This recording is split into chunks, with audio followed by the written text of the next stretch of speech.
Telugu Desam party జాతీయ ప్రధాన కార్యదర్శి యువ గలం రథసారథి నారా లోకేష్ గారి యువగలం ముగింపు నా భూతో నా భవిష్యత్ అనే విధంగా దాదాపు 10 లక్షల మంది అశేష జనవాహిని మధ్య ముగింపు కార్యక్రమం పూర్తయిన వెంటనే తెలుగుదేశం పార్టీ జాతీయ అధ్యక్షుడు నారా చంద్రబాబు నాయుడు గారు రాష్ట్ర వ్యాప్తంగా గత వారం రోజుల నుంచి ఏదైతే కార్యక్రమాన్ని రా కదలిరా అనే కార్యక్రమాన్ని పిలిపించారో ఈరోజు వేలాది మంది లక్షలాది మంది తెలుగుదేశం జనసేన కార్యకర్తలు అదేవిధంగా ప్రజలు ఈ కార్యక్రమానికి నా భూతో నా భవిష్యత్ అనే విధంగా ఎక్కడ చంద్రబాబు నాయుడు గారు వెళ్లినా కూడా బ్రహ్మరథం పడతా ఉన్నారు.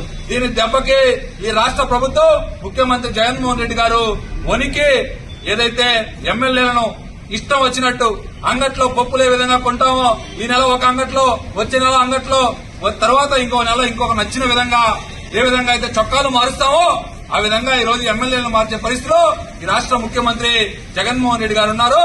ఈ దెబ్బే వచ్చేది తెలుగుదేశం జనసేన కూటమి అని చెప్పి తెలియజేస్తూ ముఖ్యంగా నెల్లూరు జిల్లాకు వస్తే 9 సీట్లు తెలుగుదేశం జనసేన కూటమి గెలవబోతుంది.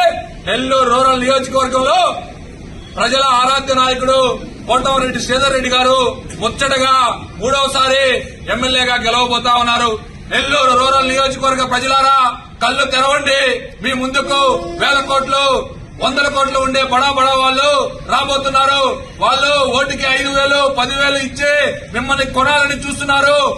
24 గంటలు నెల్లూరు రూరల్ నియోజకవర్గంలో 24/7 మీకు అందుబాటులో ఉండే కోటమిరెడ్డి శ్రీధర్ రెడ్డి కావాలా?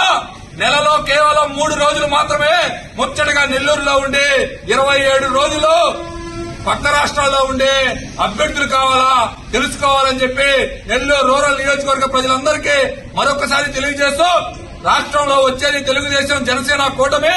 నెల్లూరు రూరల్ నియోజకవర్గంలో 3వసారి ముచ్చటగా కోటమిరెడ్డి శ్రీధర్ రెడ్డి గారు గెలవబోతున్నారని ఈ సందర్భంగా తెలియజేస్తా ఉన్నాం.